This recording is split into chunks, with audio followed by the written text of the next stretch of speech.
Welcome to DRTMATH. I hope that you enjoyed the video. In this video, we'll cover 6 examples. The first example will be a polynomial with first partials being computed, then a root function, and we'll compute partial derivatives for that. Then we'll consider some trigonometric variations, including a nested chain rule and an arc trigonometric form.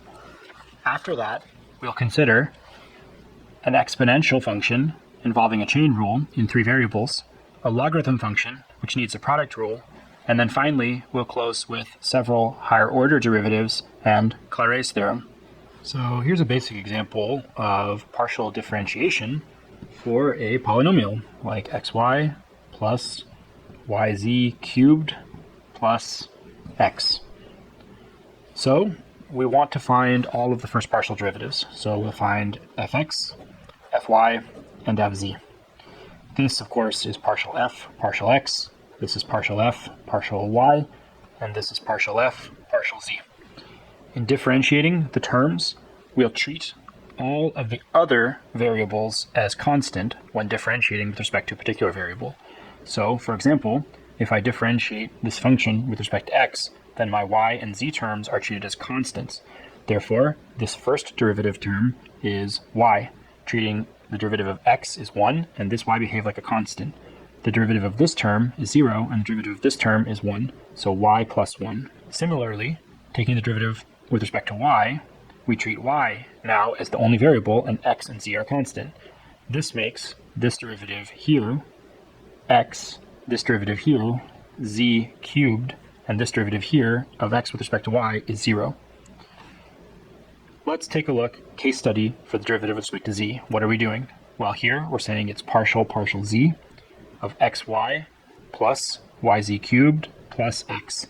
Then we're distributing the derivative to each term across the sum.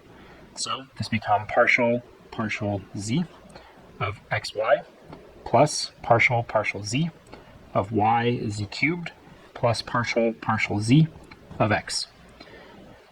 Y and x are treated as constants, and z is the only variable. So here, the derivative of x and y with respect to z is 0. The derivative of yz cubed, we treat this y as a constant, and we differentiate z cubed as 3z squared. So plus y times 3z squared. Lastly, x is treated as a constant, so this is 0, and our answer would be 3yz squared. In this example, let's consider fxy equals x plus the square root of x squared times y plus y. So just as a brief aside, you'll want to recall that when differentiating the square root function, you treat the exponent as 1/2 and then apply your power rule, 1/2 x to the minus 1/2. This term goes to the denominator, so it becomes 1 over 2 root x. So we'll use this logic in differentiating this term. We want to find the first partials. So first, the derivative with respect to x, treating y as constant, becomes 1 plus the derivative of this term with respect to x only. So this becomes 1 over 2 root x squared y plus y times partial x of x squared y plus y, which is the chain rule. So for our chain rule derivative, we need to take the derivative of the inside piece with respect to the variable. That variation here would look like the square root of u being differentiated is 1 over 2 root u times u prime, where now we study the interior function derivative as the chain rule. Here, u prime is the chain rule, and that's symmetric with this term here. Now, continuing our differentiation, the partial derivative of this with respect to x, we treat y as constant, so this is 2xy plus 0. Hence, we get 1 plus 1 over 2 root x squared y plus y times 2xy. Differentiating with respect to y, our partial derivative of f with respect to y is equal to, now this derivative term is 0, so we get only 1 over 2 root x squared y plus y, and then the chain rule again for this interior part will now be partial y of x squared y plus y. Treating x as constant now, we get 1 over 2 root x squared y plus y times x squared plus 1. And you must remember here, there are parentheses. Otherwise, this reads as this times this plus this. So you must put those parentheses. A nicer way to write the solution that is less confusing and won't ever lead to this error is to just basically write it as one fraction rather than having a fraction times a polynomial-like term. Let's move on to an example involving trigonometry. So here, a classic problem would be the sine cubed of x squared y plus z. If we want to find the first partial with respect to x, then we have an outermost chain rule, 3 sine x squared y plus z. And now there's a power 2 here, which can be written either as 2 on sine or around the whole thing as square. This makes it a little easier to see the first chain rule is for the sine function, making now the derivative partial x of sine x squared y plus z. The derivative of sine is cosine, so this becomes 3 sine squared x squared y plus z times the cosine of x squared y plus z. And now we have to take a chain rule for this interior term. This will be partial x of x squared y plus z. So for partial derivatives, the chain rule behaves much the same way as we would expect from our knowledge of single variable calculus. This is now 3 sine squared x squared y plus z times the cosine of x squared y plus z times now the derivative with respect to x. Y and z are constants, so this becomes 2xy. And that would be our full answer. This time, let's do another example involving an arc trigonometric form. Let's try an example like f x y z is equal to the arc sine of x y plus z. Now, before computing, say for example partial f partial x, we want to recall the derivative of the arc sine of u, let's say with respect to x, is 1 over the square root of 1 minus u squared times u prime. So, if we compute the partial derivative with respect to x, we basically want to use this derivative and its chain rule variation, where the derivative of this u is u prime. So, in this case, this is the u. And now our chain rule derivative will be partial u, partial x. So this will be 1 over the square root of 1 minus u squared times partial x of u, which is xy plus z. The derivative of this term is y, so we end up with 1 over the square root of 1 minus xy plus z squared. No need to simplify that.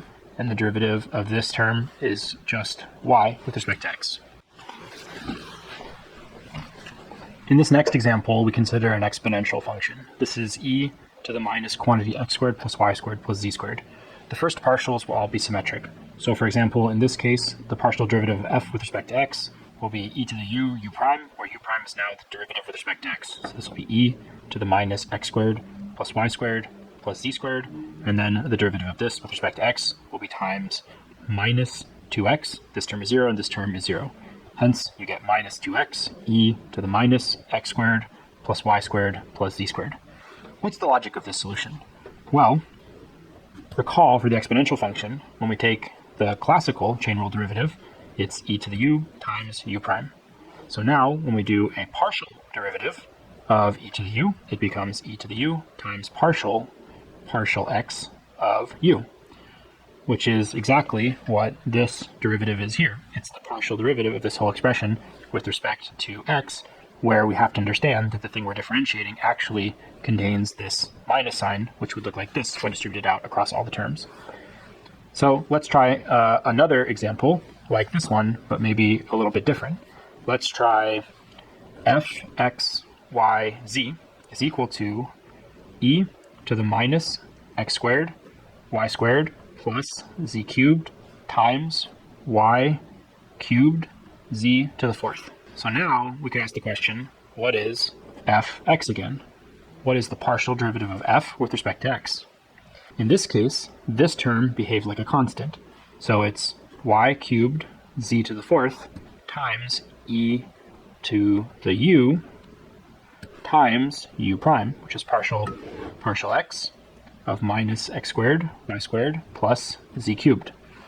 This derivative now is minus 2xy squared, and this term is 0. So we end up with y squared z to the fourth times e to the minus x squared y squared plus z cubed times minus 2x y squared, and this term is 0. If you wanted to simplify this whole expression, you could into minus 2x y to the fourth times z to the fourth times e to the minus x squared y squared plus z cubed. In the next example, let's examine a derivative involving a logarithm function. It is important to recall that when differentiating a logarithm function, like the natural log of x, the derivative is 1 over x. The chain rule variation of this case is usually written, the derivative of natural log of u is 1 over u times u prime. This prime is with respect to x. In this case, the derivative will look very similar. For example, the partial derivative of f with respect to x, which is partial f, partial x, requires a chain rule. Since we have an x squared term, y is constant times another function involving an x squared. So a product rule is needed now. This would be x squared times y, natural log of x squared, y squared plus y, plus x squared y times natural log x squared, y squared plus y. So I imagine I have a product rule between the two terms. On the one hand, I'll take the derivative of this function with respect to x, partial x, and on the other hand, I'll take the derivative of this function with respect to x, partial x. So what we have here is essentially two functions, f times g, and we're taking their derivative. Product rule says write the function twice, put the derivative on one, and then put the derivative on the other. In this case, the two derivatives are partial derivatives.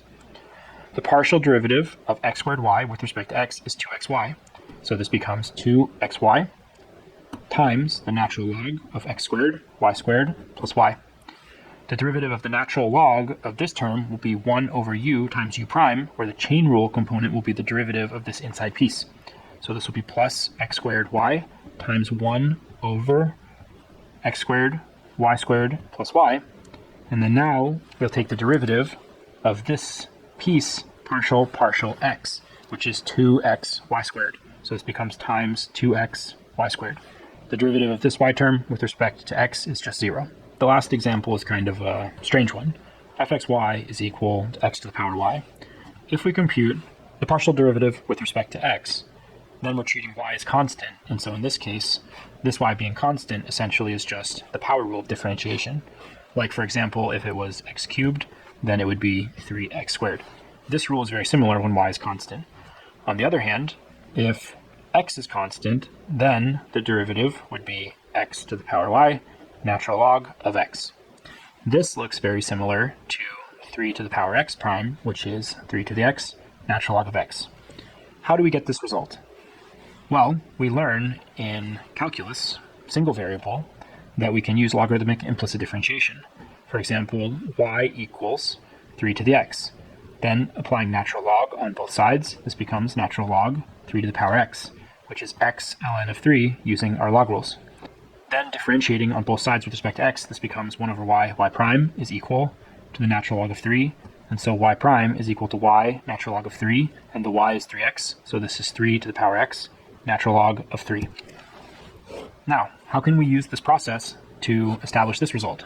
Very similarly, if f of xy is x to the power y, and we want to compute partial f partial y where x is constant, the first thing we can do is take the logarithm on both sides.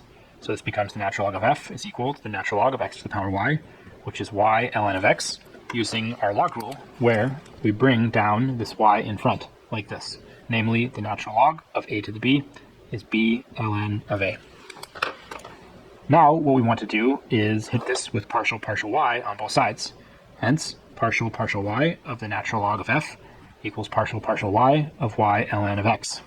The derivative here, 1 over u prime, the standard logarithmic derivative with chain rule variation, 1 over f times f prime is equal, and now the derivative of y ln of x, this ln of x is constant, and the y is the only thing to differentiate. The derivative of y with respect to y is 1, so that becomes natural log of x.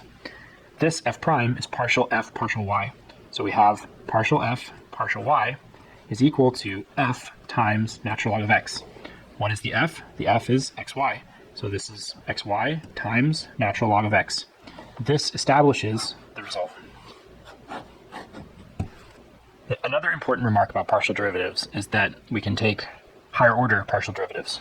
So, for example, we might think to differentiate this function with respect to x as 3x squared y to the fourth, and differentiate this with respect to y as 4x cubed y cubed plus 2y. Then we can also compute fxx by taking the derivative of fx with respect to x again. This would be equal to 6x y to the fourth, treating this y to the fourth as constant. We could also differentiate it with respect to y, namely that fxy is now treating this as a constant. 4 times 3 is 12x squared y cubed. Similarly, we can differentiate fy with respect to x to get fyx, where the innermost variable is the thing that we differentiated with respect to first. It turns out, as you can see by inspection, that the derivative fyx will again be 12x squared y cubed.